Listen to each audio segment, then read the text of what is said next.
And now I'm so excited to introduce you to both of our speakers this evening. Steven Pinker is a professor of psychology at Harvard University. He's won many prizes for his teaching, his research on language, cognition, and social relations. He is also an elected member of the National Academy of Sciences and one of Time's 100 most influential people in the world today. Steve Scher is no stranger to our stage. He's a writer, broadcaster, and interviewer. His children's book, The Moon Bear, came out in 2022, and he has over 28 years on local public radio. He's won awards for coverage of public affairs, breaking news, and beyond the headlines approaches to issues. Please join me in welcoming Steve Scher and Steven Pinker to our stage.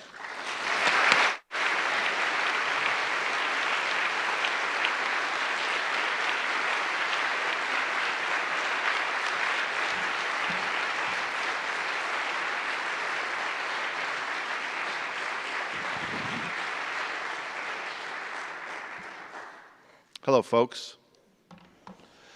Hello, sir, professor. Hello. Now, you know that I know that you know that I know that this is going to be hard for me. Not necessarily. But that's okay, because I already introduced a little humor into the whole, self-deprecatory humor into the whole situation.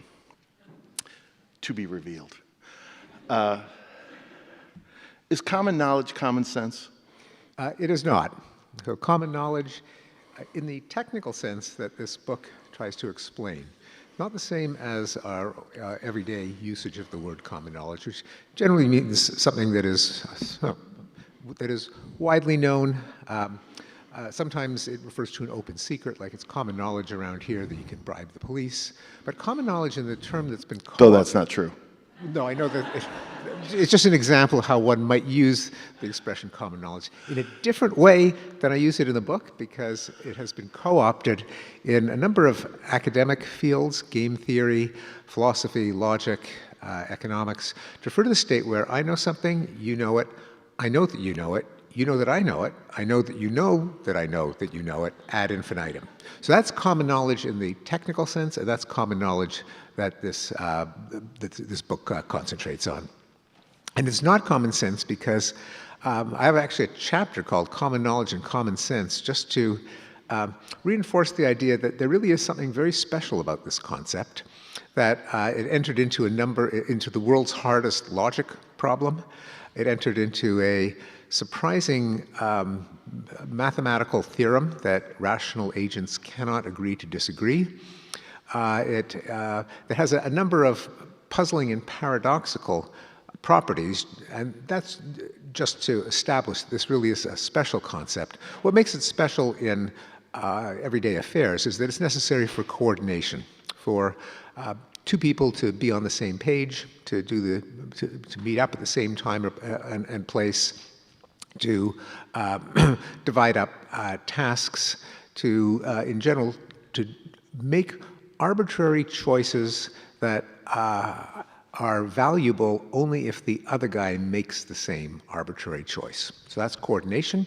And you can't just do it if you know what the other guy is going to do, because he might think you're going to do something different, and it's only if both of you know that the other one knows that the other one knows that you can guarantee coordination. You have many experiments in games that you describe in here. So we're going to go through some of them, but also define some more terms. Recursive mentalizing. Yeah, that's a fancy schmancy term for getting inside someone's head while they're trying to get inside someone's head, maybe your own head. That is, it's reading the mind of a mind reader. Now, but when I say that, I don't mean telepathy or ESP. Just, we're all mind readers. We all relate to each other by trying to figure out what's going on in the other person's head. That's just what it means to be a social being. But they're trying to figure out what's going on in your head and the heads of still other people.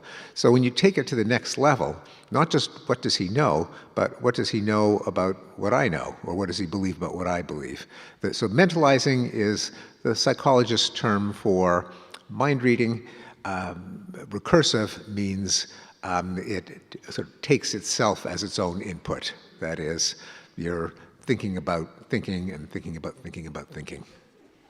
Only humans doing it, we think. Only humans do it explicitly, although there are other organisms that do a kind of implicit version that's kind of wired in by evolution, so they don't actually have to think the thoughts, but they end up getting the same benefits. So a couple of examples.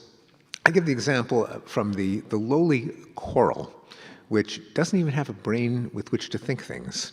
But coral, anchored as they are to the ocean floor, have this problem, kind of dating. How do they meet other coral? Because they can't move.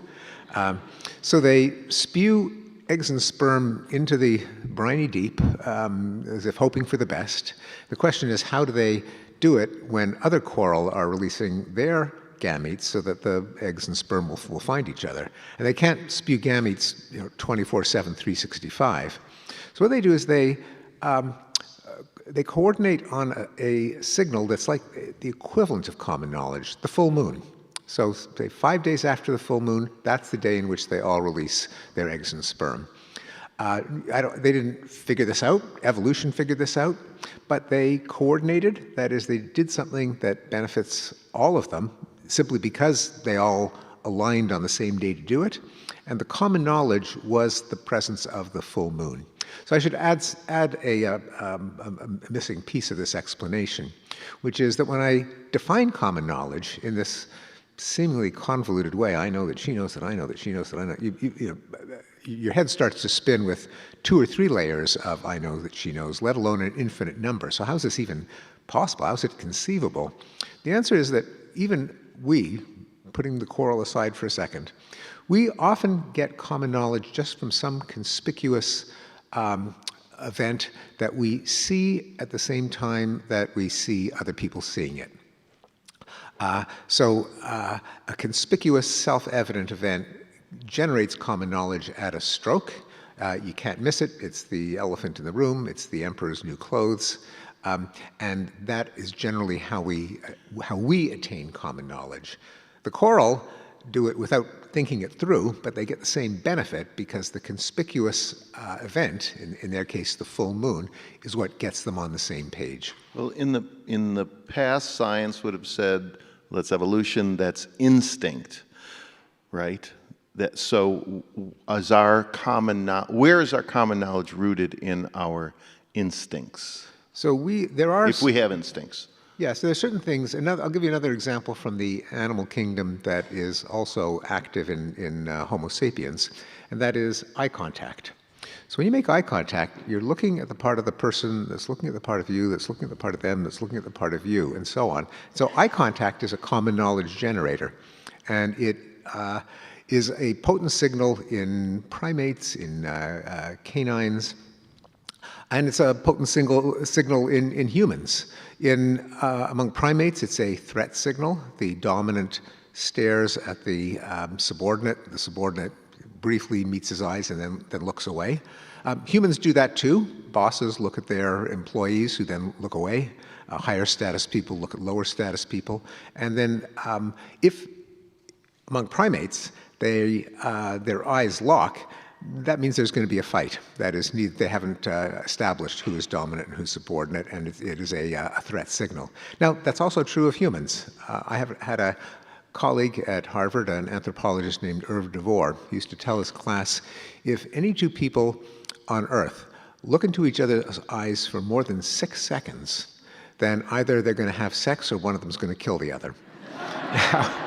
Now that's a bit of an exaggeration, but there is something to eye contact. In ultimate fighting, the 2 fighters before a match have a stare down where they just look into each other's eyes, just stare, and it is kind of nerve-wracking for each. In humans, again, anything that we inherited from animals, we make that much more complex because we can mix and match and reassign. So we use eye contact, contra my late colleague Irv, not just for sexual communion or threats, but just to make what was private knowledge common.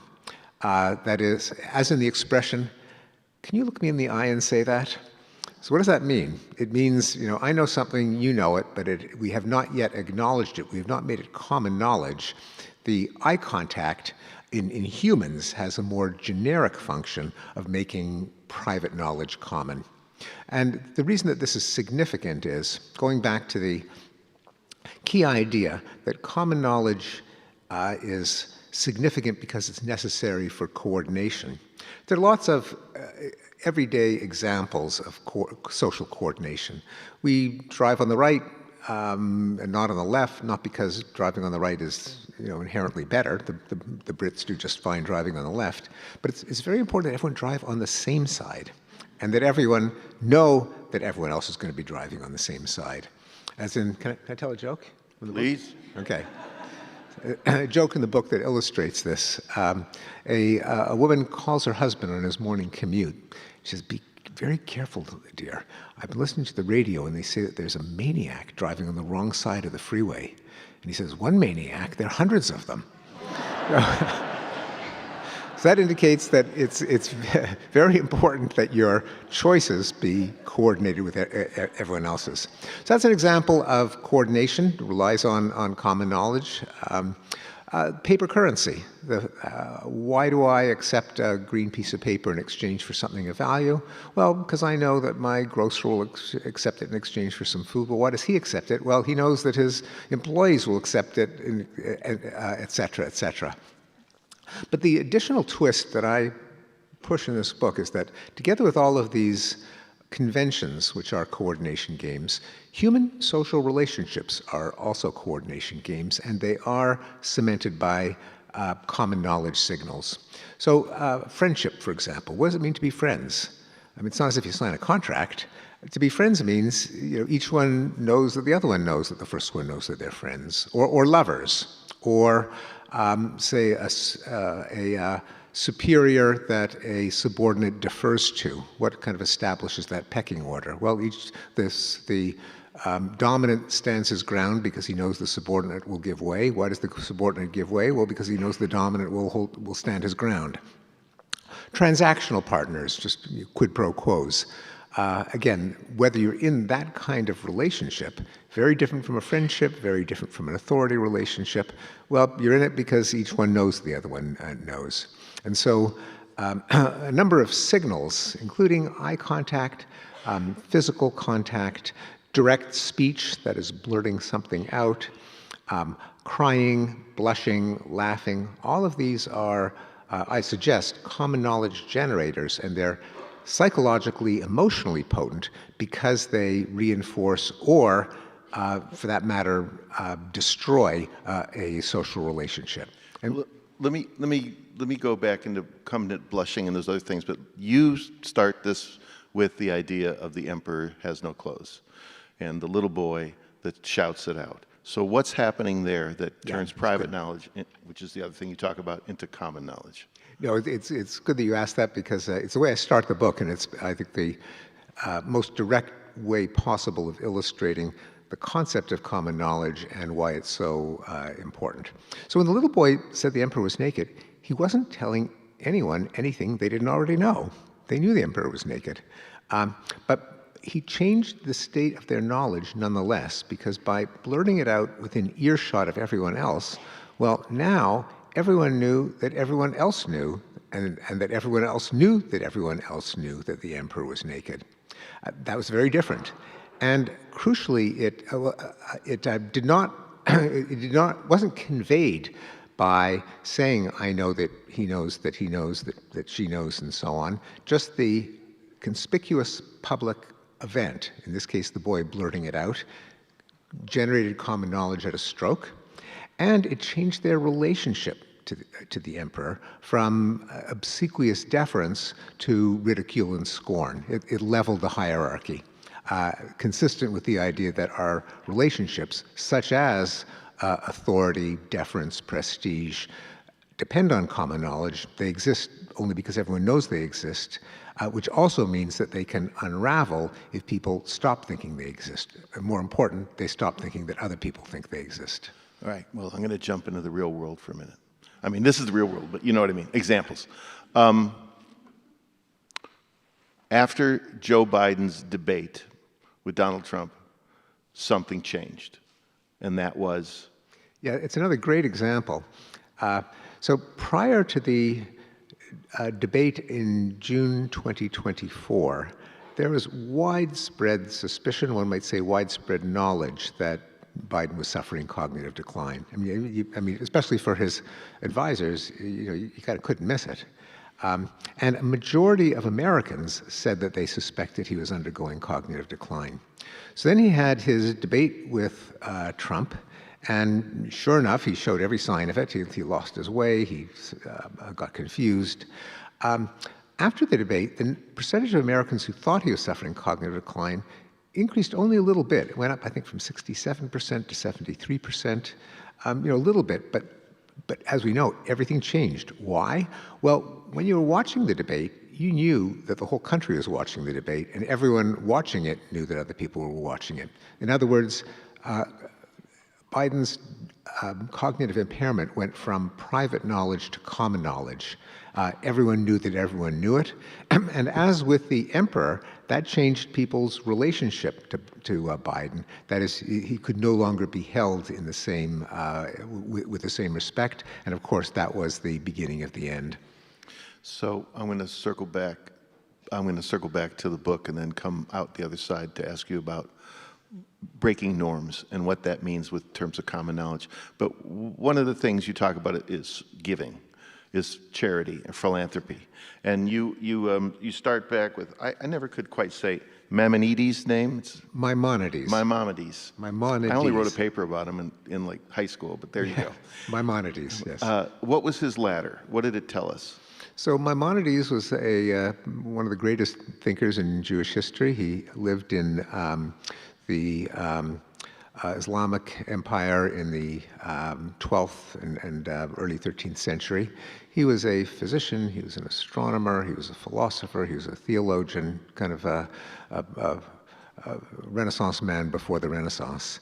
But one of his contributions that, and for me personally, was the first time I started to think about states of mutual knowledge, knowing about knowing, was his ladder of charity, more literally his ladder of righteousness. Tzedakah in Hebrew can be used either generically for righteousness or specifically for charity, so it's a little bit ambiguous. Anyway, the point of the ladder is that the righteousness of a charitable gift is not determined just by how much you give or how much the beneficiary needs it, but by the states of knowledge of the donor and the beneficiary. So the highest level was one that would obviate the need for charity in the future. You give a poor person a starter loan so he can start a business. You teach him a skill. You go into business as his partner, so he doesn't even need charity in the future. So that one's easy. We'd all agree that that's really the best thing that you could do. But then the one rung down was a double-blind gift, to import the language of clinical trials back into the 12th century. That is, a donor would leave money or gold or food in a kind of community chest, disappear. The poor person would open the chest and retrieve the gift. So the donor doesn't know the beneficiary doesn't know the donor. One rung down, not quite as righteous, is when the donor knows the beneficiary, but not vice versa. So the donor leaves, say, a package of food on the doorstep of a poor person in the dead of night, scurries away. The poor person awakens the next morning, opens the door to find the gift. Still lower. Now, can you imagine what the converse would be, where the beneficiary knows the donor, but not vice versa? So Maimonides imagined that, in fact, he said this happened, that the great sages would walk around with coins in their robe, and the poor person would kind of scamper behind them and pick the coins out of the robe. So in this scenario, the beneficiary knows the donor, but not vice versa. And then the lowest rung is common knowledge. The donor puts the money in the hand of the beneficiary. Each one knows who the other is and knows that the other knows the other. So common knowledge in this case is kind of bad. It's the lowest form. Actually, there are a couple of rungs below it, like giving grudgingly instead of generously. But so what's going on? So if we have a modern movement in the 21st century called effective altruism. inspired by the philosophical doctrine of utilitarianism, that what is moral is making as many people as possible better off. And according to that way of thinking, all that matters is how much you're helping the poor person. Who cares who knows what one might think? So why did Maimonides, not being an effective altruism in that sense, make all these moral gradations as to the states of knowledge? Well, I think the reason is that it is given away by the term righteousness. In a sense, when you're attributing charitability to someone, you're doing a kind of an assay of their intrinsic, in the marrow, no hope of repayment generosity. That is, how much is that person willing to give, even if there's nothing in it for him? Now, we all know that often people, they could have an ulterior motive when they give. It could be for the glory, the reputation. It could be to repay the favor, as in the opening scene of The Godfather, where Vito Corleone says, "Someday, and that day may never come, I'll call on you to do a service, and I expect you'll remember the favor that I did for you on my daughter's wedding day." And you really don't want to be in debt to The Godfather, or to anyone. So, and the thing about the states of knowledge, with common knowledge being the worst, is the donor could call in the favor. He could also burnish his reputation if word got out. Whereas in greater degrees of anonymity, if the person is still giving, that must mean he just wants to give for the pure righteousness of it. And so we value those people. They're the kind of people we want to have, even though there is a paradox in that, worked out by another great Jewish thinker, Larry David, in the 21st century. And some of you may recall the episode called The Anonymous Donor, which almost comes right out of Maimonides, although with a Larry David-esque twist. And that is, so Larry David donates money for the wing of a nonprofit, and chiseled into the stone it says, "Donated by Larry David." The other wing has chiseled into its facade is "Donated by Anonymous." But then word gets out who that donor was. Namely, it was his social rival, Ted Danson. And so Danson got both the benefit of being known for his generosity and also, paradoxically, being known for his anonymity. That is, he gave the money, but he didn't care about the credit. And that really got him a lot of credit. Needless to say, to Larry David's annoyance. Said, I didn't know that I could be anonymous and it would leak out. I would have gone for that option, okay? But you also talk about, in the real world, you talk about Steve Jobs and Bill Gates. So what benefit does the world get from us knowing that Bill Gates is charitably giving? Yes. So it turns out, as with everything in Jewish rabbinical history, you can find another rabbi who argues the opposite.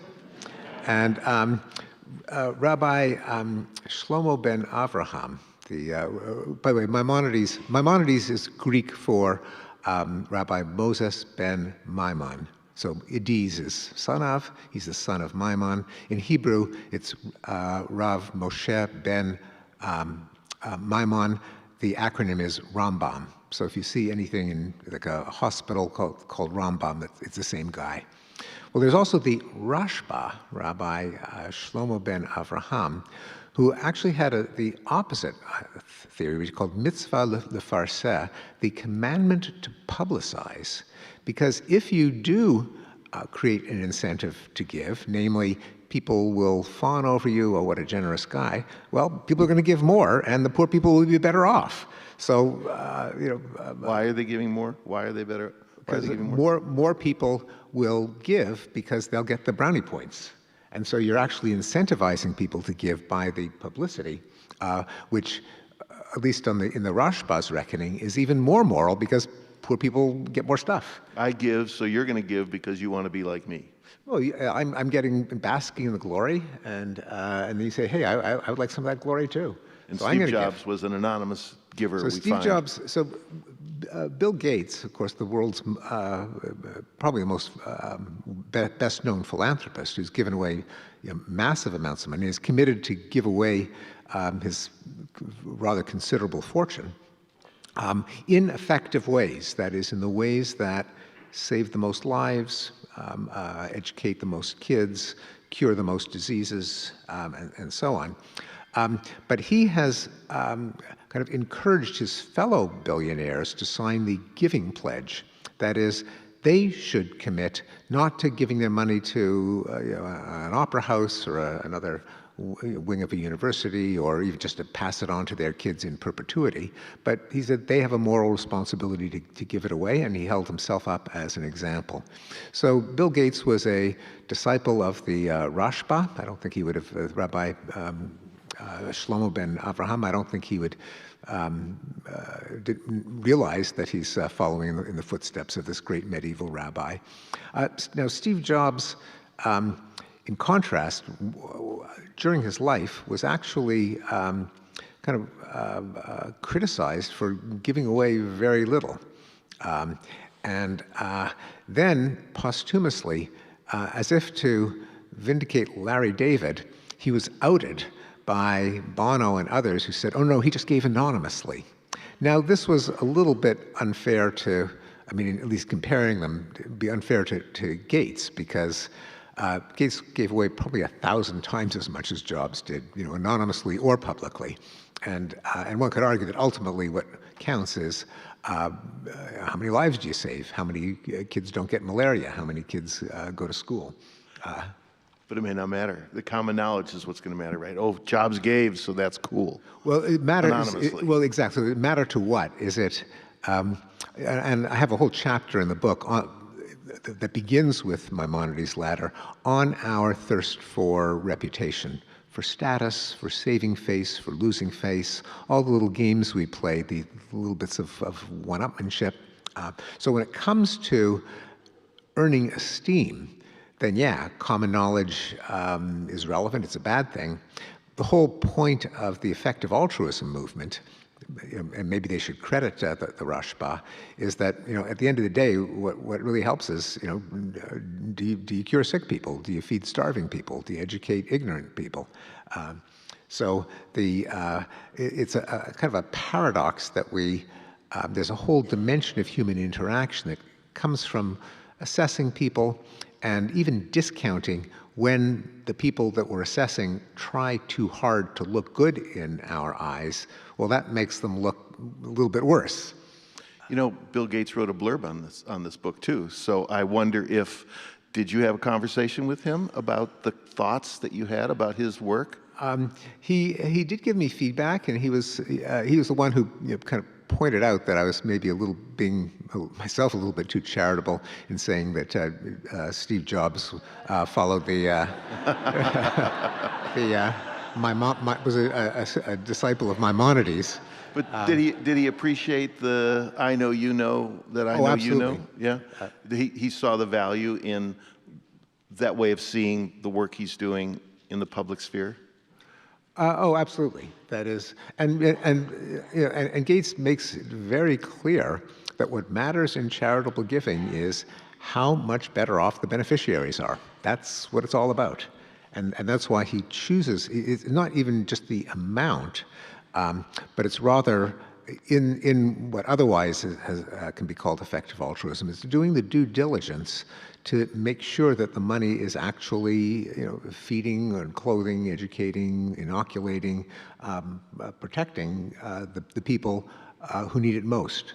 And so the reason that Gates chose public health in the developing world is that was the way that you could do the most good, and that is, $1,000 goes a long way in Africa.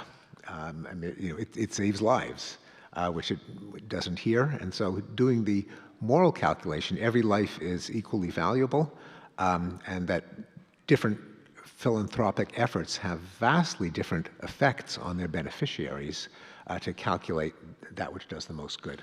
Throughout this book, you write about the evolution of your thoughts over time as you've written other books and come back to ideas and have new ways of viewing them or evolution of the way you view them. How did you start to think about common knowledge in a new way for you? Yeah, so it began with a previous book, in fact, one that you and I talked about Eons more than ago. 15 eons ago, The Stuff of Thought, Language as a Window into Human Nature, which I'm pretty sure I talked about in this room back in '07. And it had a chapter on the subtitle of the book was Language as a Window into Human Nature. And so it was all the ways in which language can reveal something about the human psyche, including what it reveals about our relationships. And one feature of language that's long been known to linguists, but I thought was never properly explored, is why people don't just say what they mean. You know, a lot of language, you can't figure out the actual speaker's intent just by parsing out what's the subject, what's the verb, what's the direct object, what are the dictionary meanings of the words. If you just do that and apply the algorithm, you'll go, you know, horribly astray. Like, if you could pass the salt, that would be awesome. Now, that doesn't mean if you could pass the salt, that would be awesome. And in fact, one of the reasons it took so long to get computers to understand our language is that if the computers were just programmed with the rules of grammar, they would not get how language is used in a social context, where it really doesn't mean, it doesn't carry the literal meaning. So that's a case of obviously an imperative. It means, give me the salt. Why do we ponder hypothetical states of affairs instead of just saying it? Well, because we don't want to treat our companion like they're some kind of, you know, butler or servant. And so to preserve the relationship of respect, friendship, equity, we don't use a kind of speech that would seem to be appropriate for a relationship of authority, namely giving a command. But more generally, that was kind of an entree into a whole world of innuendo, euphemism, indirect speech, such as a veiled bribe. And I cited a wonderful magazine article about, it was in the late lamented Gourmet magazine, where an editor gave a writer an assignment. He said, I want you to go into the fanciest restaurants in Manhattan on a Saturday night without a reservation and see if you can bribe your way to a quick table. And I found, as a psychologist, I found this report, the article, utterly gripping. So first of all, the first interesting thing is, you know, even though, you know, what's the worst that could happen if you bribe a maitre d'? It's not, you know, you're not going to be handcuffed and marched off to jail. But it was emotionally terrifying. And the way that the writer, Bruce Feiler, began the article was, I'm nervous, I'm truly nervous. As the taxi takes me to a restaurant, I keep imagining the incensed retorts of some outraged maitre d'. How dare you insult me? Do you think you can get in with that? What kind of establishment do you think this is? That was playing out in his imagination. So, but one of the things that indicates is that, you know, earlier in our conversation, I mentioned that we have different kinds of social relationships. There's warmth and communality, there's authority, there's a transactional relationship, and when and they are suspended by common knowledge. Each one knows that the other one knows. Now, what happens if you have a mismatch? If you don't have that common knowledge, where one person makes a move in a particular kind of relationship that's appropriate to a different one? Well, that's what gives rise to an distinct emotion that we call awkwardness.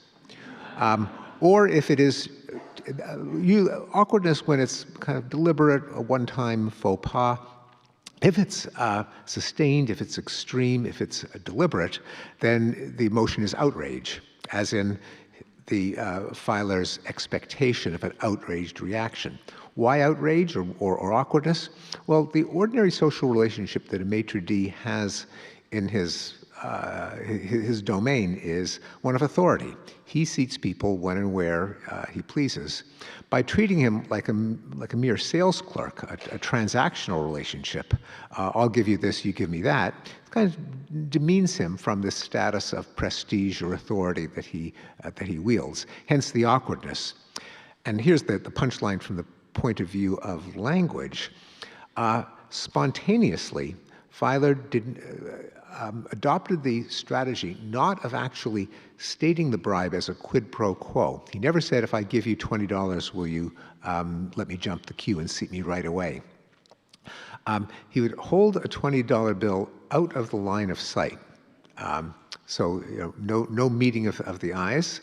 And would say, in each restaurant, something else occurred to him, like, is there any way you could shorten my wait? Or, I was wondering if you might have a cancellation. Or, this is a really important night for me.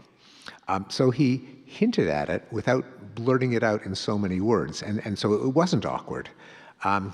The third interesting thing about this experience was it worked every time. 100% of maitre d's in New York are bribable. But it leads to the puzzle: why was it so fraught? Why was it so emotionally laden? And why did indirect speech ease the tension? I'll give you a couple of other examples before seeing what this has to do with common knowledge. So another fraught area of human interaction is sexual overtures. Something has to get willing people into bed together, and it generally isn't, hey, do you want to have sex with me? I mean, people don't say that, even though that's sometimes what they mean. Instead, it's, would you like to come up and see my etchings? Or now, you want to come up for Netflix and chill? Or even just, would you like to come up for coffee if the invitation is tendered at, say, 11 p.m.?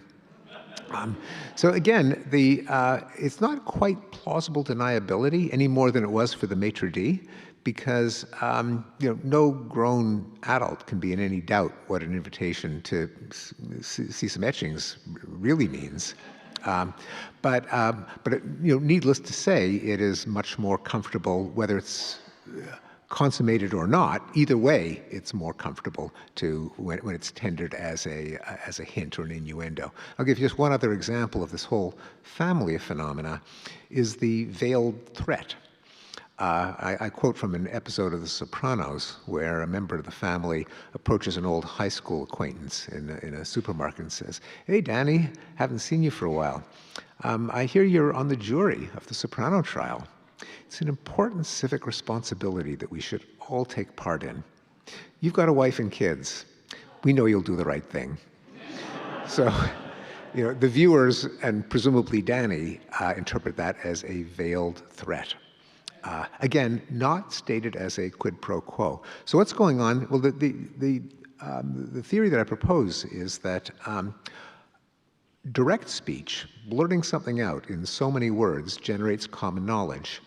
Hinting at it, even in a fairly obvious innuendo, generates private knowledge, but not common knowledge. Or to be more concrete, let's say Harry invites Sally up to see his etchings and she says no.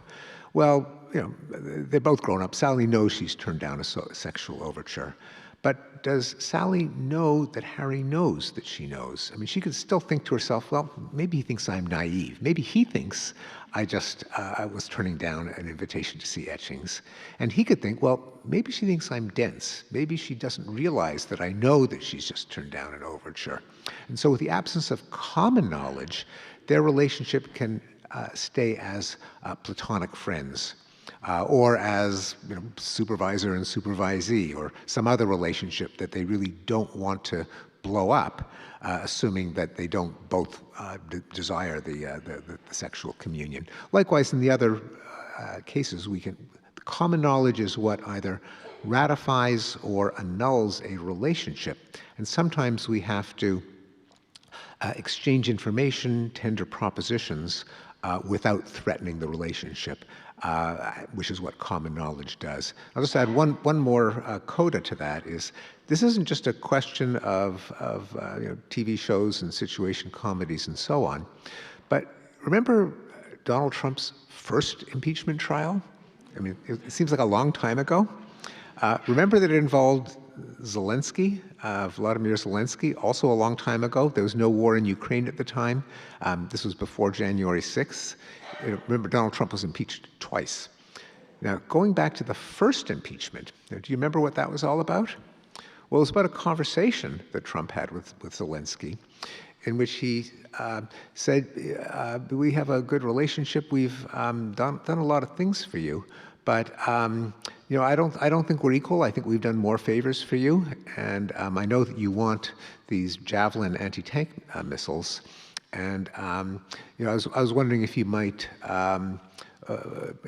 Dig up some dirt on Hunter Biden and Joe Biden.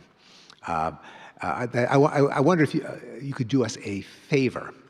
Now, what the impeachment trial hinged on was whether there was a quid pro quo.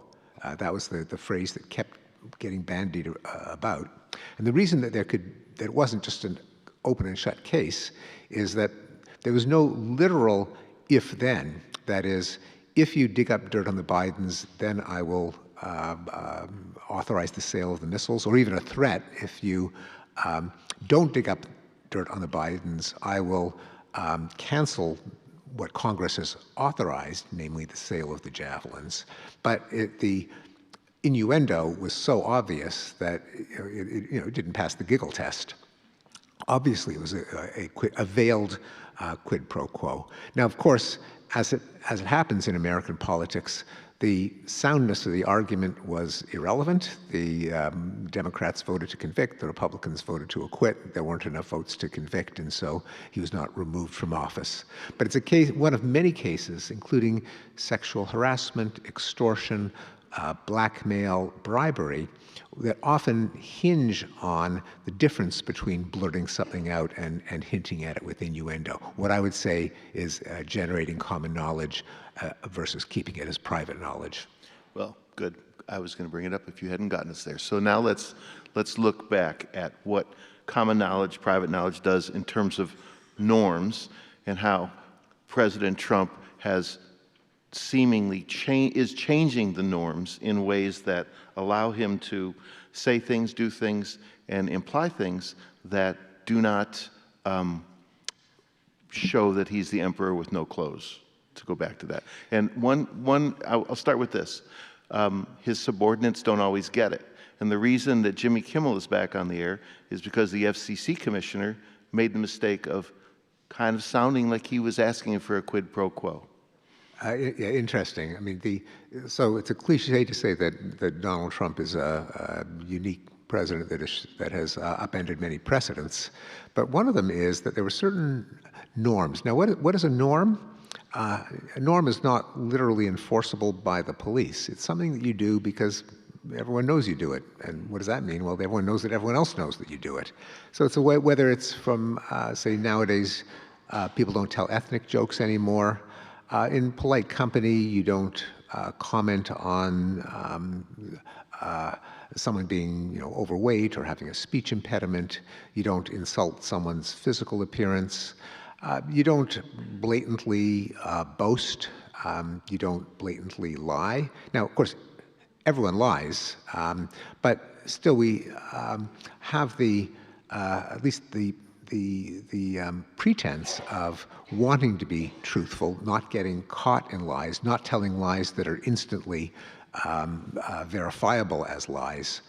And this was true for politicians across the board, until Donald Trump, where the braggadocio, the in-your-face insults, the misogynistic comments, the insulting of veterans, the insulting of war heroes, the insulting of allies, all of these things were kind of unthinkable until he did them.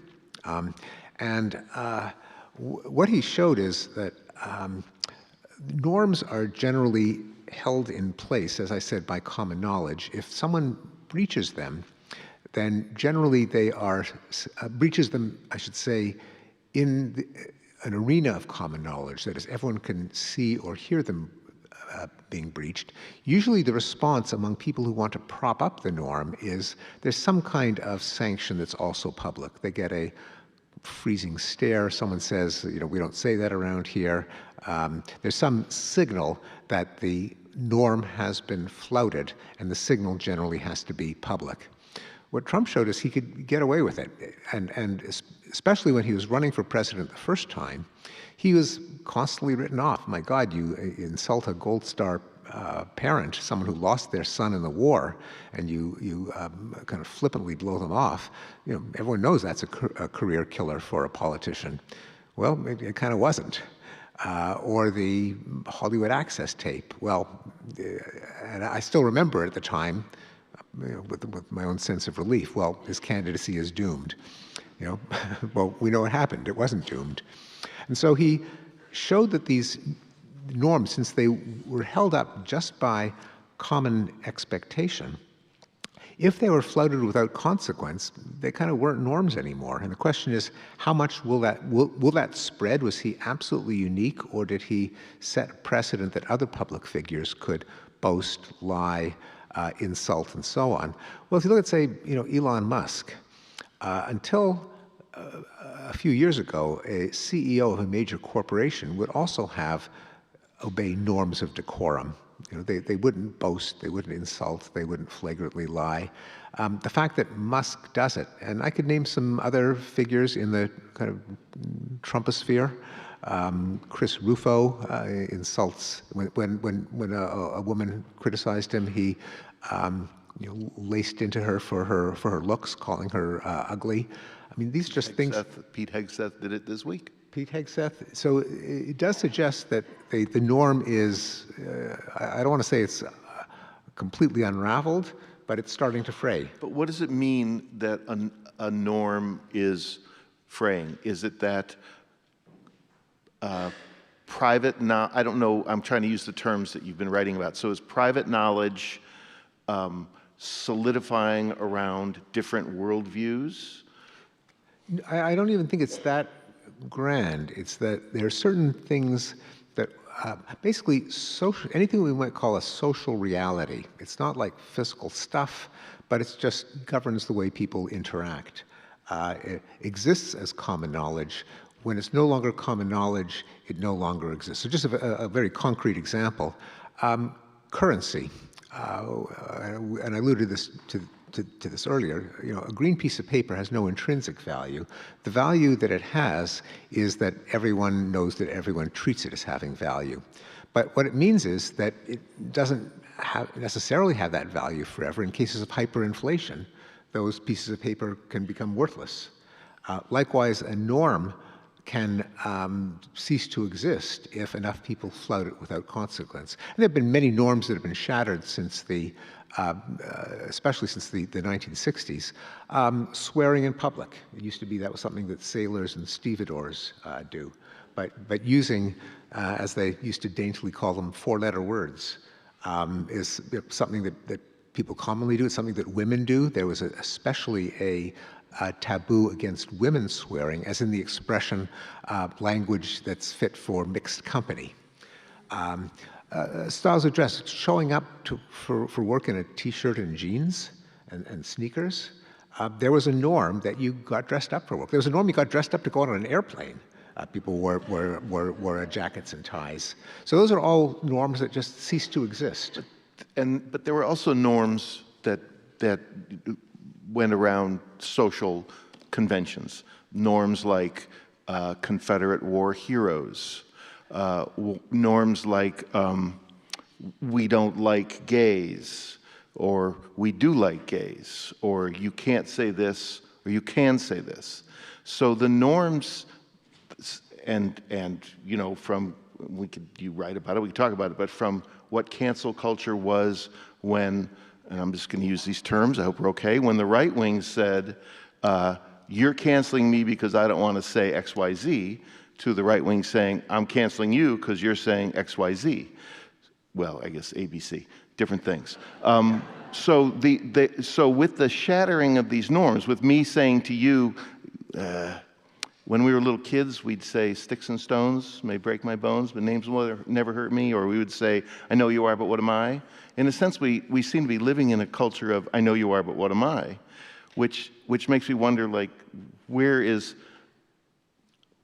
I was going to say common decency. Where's common knowledge in that new reality? Yeah, so I mean, many norms are good.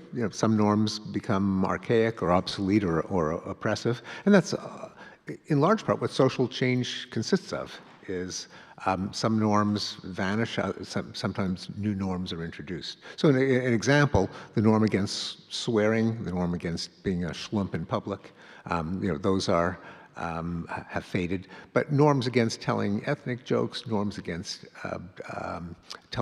making misogynistic comments in public, they came in. Although they are now, some of them are now being threatened in this new wave of norm shattering. Well, I mean, isn't the pushback against DEI a norm shattering? Since DEI is often an absolute policy, it's a little more concrete than a norm. So I think a norm is something that is more tacit or implicit. DEI there really are DEI officers, and they really have job descriptions. No, and I so on. understand that, but I guess I'll take you back to Pete Hegseth. In the course of that speech, as I watched it, I saw him basically saying, if you're a person of color or a woman in the military, you really got here not on your merits and you don't belong. At one point, the argument was, if you're a person of color or a woman, you got here because we broke down these other pre-existing norms. Yeah, so that in that sense, it's a good example in that there was a norm against insulting colleagues, employees, particularly based on the theory that they only got there because of preferences. That was unstated. It was one could say that there were always private suspicions, and of course, I think that's one of the soundest arguments against racial preferences is that it puts people under a cloud of suspicion. Did that person only get there because of some kind of preference? So that's I think it goes into the debate as to whether we should keep them or not. But during the entire time until recently, it would have been. You're right that it'd be a norm. It would be almost unthinkable to actually say of the people in your organization, that's how they got there. And again, he shattered that norm. I guess it's that it's the thinking that I'm curious about, because it's the thinking that seems to be shifting. So another example, I asked you if you read this article. You didn't read it. It was in the New York Times. The New York Times published an article from a guy from the Claremont Institute. Which is the brain trust of MAGA. Right. And he basically argued Pete Hegseth was right because of the reasons I just gave. A fighting force can't be determined by preference. It has to be determined by who's the strongest. But of course, there's a lot of people who have looked at the military who have said, oh, that guy's the son of a general and now he's a colonel, or that guy got in because the senator got him in. In other words, there was a different way of viewing who had merit. And the ability to shift the thing, and you write about 1984 in here, so it's the ability of shifting that thinking makes me wonder about where common knowledge can prevail, or perhaps shift. Yeah, so I differentiate. There's a chapter, you brought up cancel culture, and the penultimate chapter of the book is called The Canceling Instinct, in which I take up the question, not the usual free speech battles, what should be permitted, what should be sanctioned, and so on, but rather, where does the urge to cancel come from? Why do we feel the need to punish, to censor, to fire based on the content of something that someone said? And it's particularly potent in fields like journalism, in academia, where kind of the coin of the realm is getting to the truth, so people might be mistaken, but they can't be bad for advancing an idea. They might be wrong, and then it's fair game to criticize them, but to punish someone for the content of their opinions would seem to subvert the whole purpose of science, of scholarship, of journalism, and so on. Yet we saw an explosion of these cancellations, particularly probably peaked in the year after 2020. And so well, also before with the Me Too movement and all the explosions. Yeah, that's true. There was some, public, but not in academia necessarily. Yeah, that's right. Well, yes, that's right. But there too. But the people who keep track of firings, shaming campaigns, censorship, punishments show that that is the foundation for individual rights and expression really did see a peak around 2020, lasting for a few years. It's come down a bit, but it's still there. Now, in one of my roles in life, I try to defend academic freedom. I co-founded the Council on Academic Freedom at Harvard for exactly that purpose. But in this book, I didn't prosecute that battle. I rather put back on my spectacles as a psychologist and asked what's going on in people's heads when they want to cancel. That is, why don't we accept the idea that the only route to progress in ideas is you toss out an idea, everyone gets to criticize it, you see whether it withstands criticism, and you throw out the ideas that are shown to be wrong, and you keep the ones that survive those attempts.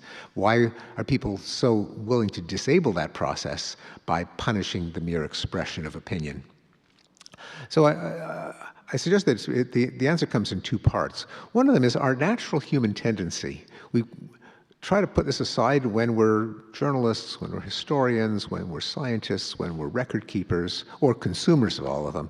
And that is to treat ideas as kind of reflections of character. That is, what you believe is not just an empirical hypothesis on the state of the world, but it's considered to be self-expression. How loyal are you to the tribe? What kind of example are you setting for the kids? What kind of person are you? Now, I think it's a very natural human impulse. It's what we try to set aside when we're in truth-seeking professions. So people saying certain things is seen as a reflection of whether they're a good or a bad person, even if they're just intended as hypotheses. Now, combine this with our earlier discussion of what makes a norm a norm. Norms exist in common knowledge. If they are flouted in a public arena, people feel the need to punish them in a public arena. Now, in the old days, punishments really were public. There were public hangings, there were pillories, there were stocks, there were public drawing and quartering. We've learned to become a little more genteel about our criminal punishments, but especially social media make it really easy to punish someone in a public arena, namely everyone who's seeing the viral mobbing. And so I think there's an urge when someone says something that seems to reflect badly on our moral norms, that you must pile on him, you must fire him, censor him, he can't say that. So I cite an example, turns out to be apocryphal, but scientists love to tell this story, of a woman in the 19th century. In some versions, she's the wife of a vicar. Upon hearing about Darwin's theory of evolution, she said, "Descended from apes, my dear, let us hope it is not true, but if it is, let us hope it not become widely known." Now, turns out this aghast woman almost certainly never existed, but this story captures a feature of our psychology. I would just make the one-word substitution. Instead of "let us hope it not become widely known," let us hope it not become commonly known. Even if everyone suspects it privately, and I think a lot of politically incorrect opinions, people really do hold them privately, even the people who cancel those who say it out loud. But what sticks in the craw, what feels outrageous, is when these heretical beliefs are common knowledge. Let us hope it not become commonly known. And that's what's behind the psychology of cancellation. But also apparently behind the ability to bring them back into the mainstream, and so that things that were said in the past that would have been outrageous become acceptable? Is that Well, not yes. So the norms can change, and the most avid cancelers can change, as we have seen in the last couple of months, in which the political right has discovered the joys of cancel culture, where anyone who is, even in a social media post, even in a private comment, who is insufficiently reverent of Charlie Kirk, who is not willing to make him a kind of saint and martyr posthumously, they've been fired, they've been threatened, the entire federal government has announced that it's going to use this as an opportunity to punish the entire political left. So the whole psychology of cancel culture has been co-opted by the right, much more terrifyingly, because if it's the power of the federal government that's doing it, that's much worse than if it's just the Department of Romance, Languages, and Literatures. You know, If I can, no, there you are.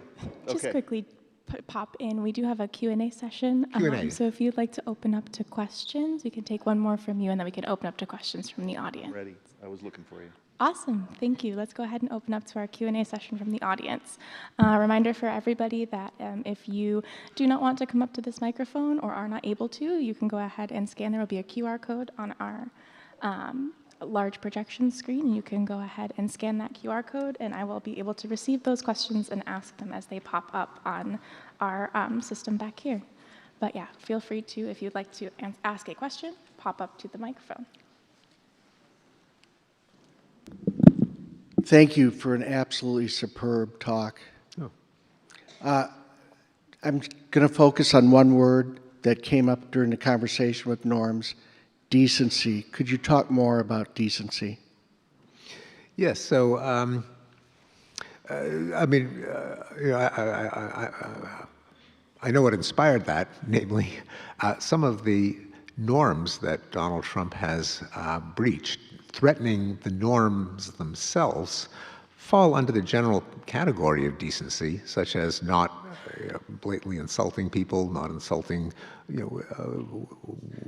women's looks, war heroes, parents of war heroes, predecessors as president, not blatantly just flooding, as Steve Bannon put it, flooding the zone with feces, although he didn't use the word feces.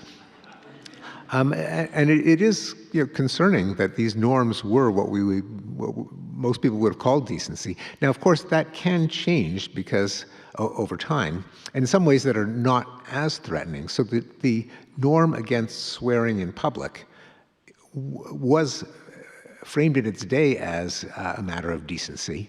Now, if you use one of these words, I think most people would say that indecent would be hyperbolic, and that's probably not a terrible thing, although one might argue that we were better off when people used swear words more judiciously, like when they cut their hand with a knife or spilled beer in their lap, or if it was characteristic of certain all-male enclaves like locker rooms and sailors. But regardless of the norm, the decency or indecency of swearing, there's, I think, genuine reason to be concerned that norms that are probably worth keeping are being shattered. I'll throw out one other norm that, and again, this is connected to Donald Trump, and this is far even more consequential still, and this is a topic of an earlier book of mine, The Better Angels of Our Nature, Why Violence Has Declined. But a number of scholars attribute the decline in interstate war since 1945. There are just fewer cases where countries invade each other, have border disputes, to a pair of norms, the territorial integrity norm, namely borders are grandfathered in and nation states are immortal. So you don't debate whether Poland should continue to exist or say that the land on one side of the border is historically ought to belong to my country. Everyone kind of agreed to follow these common knowledge norms that the lines on the map were just there. So for Trump, even if he was trolling to talk about annexing Greenland or Canada, this was really flouting a norm that's probably stood the world in good stead, a good thing to have, and there is reason to be concerned that the norm is being threatened by the mere broaching of it. Hi, thanks for a really engaging and instructive presentation. I really enjoyed it. So your concept of common knowledge is very logical, makes a lot of sense. Very what? Logical, makes Logical, sense. yes, okay. And it this idea of a layer of understanding that allows us to coordinate makes perfect sense. The reason why I'm still a little skeptical is because we're talking people. People are messy. We're flaky, we have trauma, we come from different cultures. And so how do you take into account the natural irrationality of people? Yes. No, it's a good question because I'm careful to distinguish in this book and in my previous book, Rationality, between what are sometimes called normative models or normative approaches and descriptive or psychological approaches. So what the theories, like the definition of common knowledge, the game theory examples in this book or in my previous book, the various bits of logic and mathematics and probability and so on, they're kind of like benchmarks for what we even mean by rationality, what an ideally rational agent would do if they were being rational. And that sets a kind of point of comparison for when you're doing psychology and you're looking at flesh and blood people like us, where we fall short, where we depart, where we diverge. And a lot of psychology kind of consists of showing all the ways in which we are not so rational. How do we tell? Well, we have these normative models that tell us what rationality is as a kind of ideal. So likewise, the role of common knowledge and coordination, the way and the various games that I work through, kind of set our normative models. They say what a rational agent would do. Now let's look at us and see how we, in some ways we do conform to them. People aren't always totally irrational, but we often are, and that's interesting, especially if you're a psychologist. Thank you. Hi, thanks for coming tonight. I have a quick question. It feels like reality and common knowledge are fundamentally breaking, if not broken already. Do you feel like, what happens when it does break completely, if that's even possible? And is there a way for us to come back, especially as the average person trying to help rebuild such a thing? I'm sorry, I didn't get all the vowels and consonants, but Does reality and common knowledge are separate? They feel like they're breaking.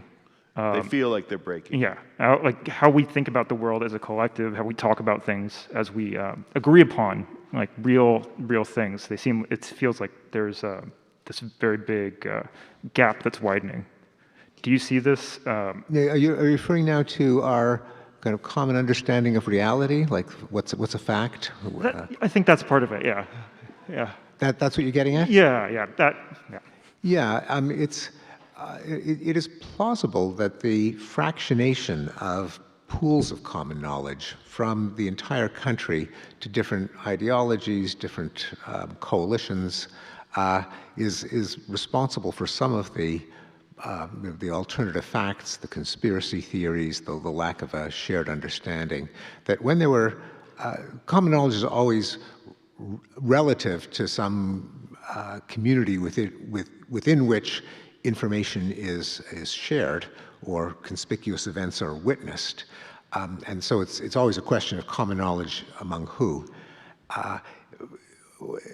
It may be the case that in an era in which everyone was watching the three networks, reading Time magazine, watching 60 Minutes and so on, there was a greater, a larger and a nationwide pool of common understanding, common belief, with first cable news networks, then with social media, the pools within which the information is shared started to fractionate and differentiate.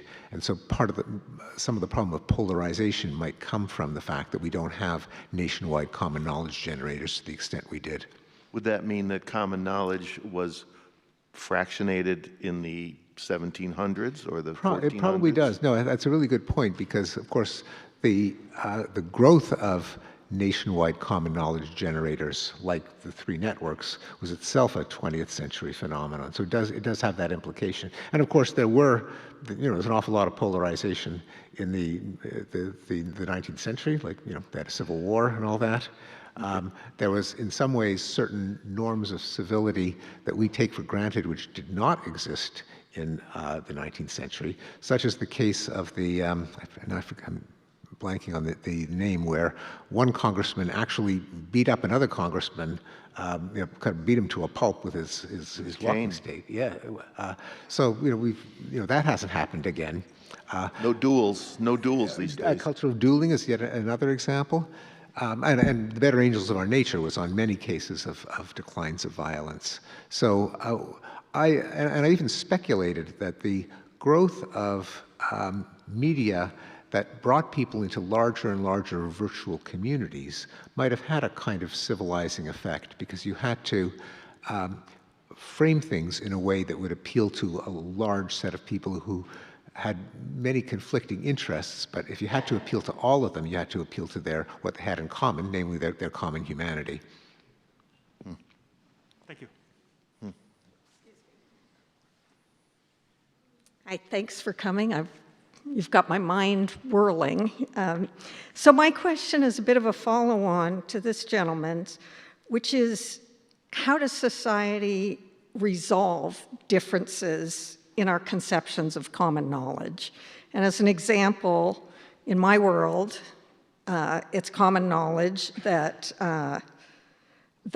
Trump is incorrect in thinking that all blue cities are unsafe hellholes. But in somebody else's world, it's common knowledge that they are, that big cities in blue states are horrible, unsafe places. So, we know we're right, but how do we resolve that? Yeah, so We know we're right, but don't walk in certain neighborhoods. Yeah. That too. Yeah, there's I don't have an easy answer to that, but there are, it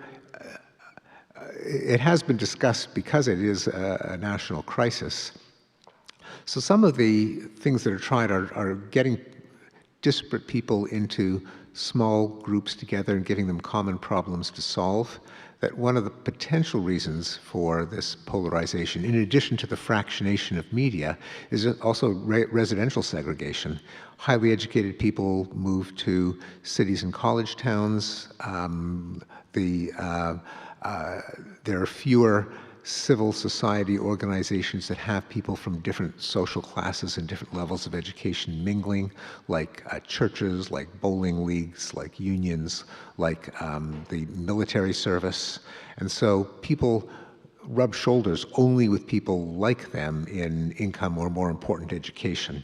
So there are ways of breaking that down and getting people to talk to each other. So it makes it harder to demonize someone if you're just there in the room with them.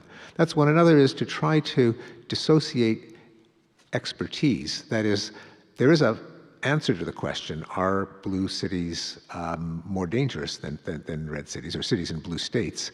Well, we should all just look at the data. But why don't people look at the data? Well, they don't necessarily trust that the sources of the data are objective. Ideally, science, journalism, record keeping should be politically neutral enough that all sides will turn to them to resolve these disputes. Sadly, a lot of, and this is, I think, a major problem with academia and science, they have so branded themselves as organs of the left that the right just blow them off. And I think we scientists have been guilty of coloring ourselves with the political left, and we shouldn't be surprised that we get blown off by people who aren't on the left. You called it, they branded themselves as agents of social change. Well, social change could be neutral. They brand themselves as agents of left-wing versions of social change. And this is quite explicit. I thought I was quoting you in your book. Pardon me? I thought I was quoting you. Yeah. Well, allow me to check my text. Check Go the ahead. text. I mean, I think you're referring to a different, sort of a different distinction. There's the universities. Well, when we're talking about cancel, you were talking about cancel culture and the way universities address issues like social justice. Yes. That is, there are some people who believe that the goal of a university is to advance social justice. Okay, sorry, social justice. Yes, which of course is itself politically branded. Okay. People on the right don't use the phrase social justice. Just making sure we're on the same page. Yes, Yeah. exactly. right? Isn't that So anyway, what that's your point, scientists right? should stop doing that. But they do, and that contributes to polarization, especially when it comes to factual matters. Also, there should be just a norm. This is something that isn't respected enough either on the left or the right, and that is to try to adjudicate disputes by looking at data instead of headlines, which is why I wrote 2 books chock full of graphs. There's research that shows that even highly politicized, polarizing issues, you can get greater agreement if you show people graphs.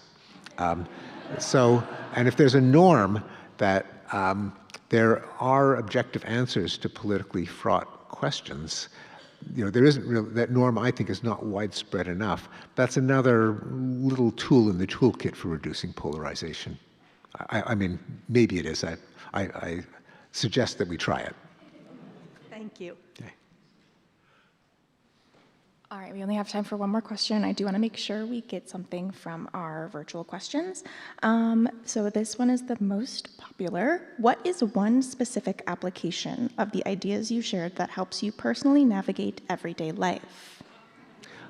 I'm sorry, I just could not understand the words. Can you say? Yep, Can you be let me say it speak closer to slower. the microphone? Let me yes, say it slower and with more maybe say it enunciation. slower, yes, okay. My apologies.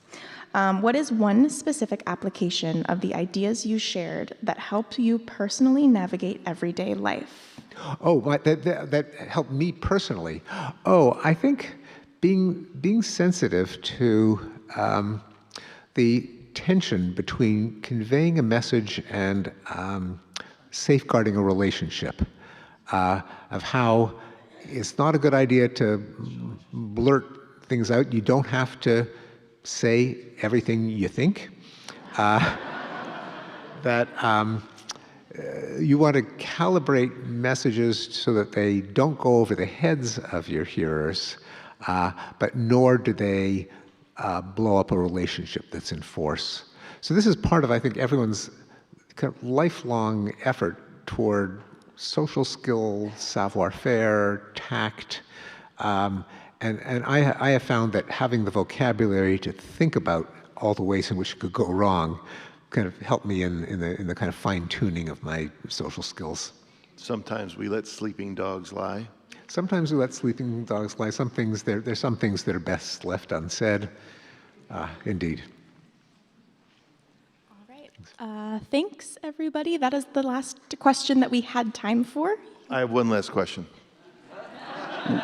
What is blushing good for? Oh, yes.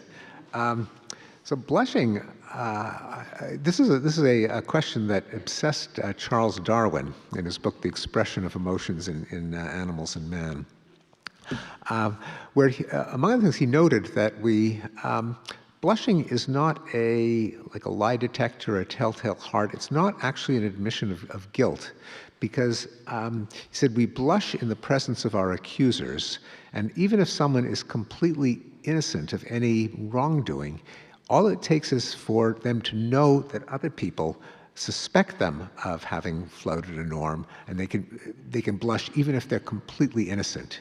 In fact, even if someone is not blushing, if you say to them, "You're blushing," that can make them blush. So why do people? What's the thing about blushing that I find so interesting is that it's a common knowledge generator in that when you blush, you feel the heat from inside your cheeks at the same time as you know that other people are seeing the reddening from outside. And you know that they know that you know that you're blushing. That's what makes it so painful. So what blushing does, I think that the function of blushing is to establish, I know that you think I have committed a faux pas, flouted a norm, done something naughty. So even though I am, in a sense, copping to it, I know that you are judging me. That's better than me blowing it off as if I was some kind of weirdo or psychopath who didn't even know what the norms are. So by blushing, you're acknowledging that you share the norms with other people. You're acknowledging that they think you have that you may have flouted the norm. Norms including things like drawing undue attention to yourself in a setting of an egalitarian setting, of trying to be more deserving of attention than you are. One of the biggest triggers for blushing, turns out, is when everyone turns around and starts singing happy birthday to you when it's your birthday. That often makes people blush. Now, they haven't done anything wrong, but they are signaling that I'm not trying to draw the spotlight of attention upon me, despite what it looks like at this very moment. Great. Thank you so much, everybody. That is all the time we have for today.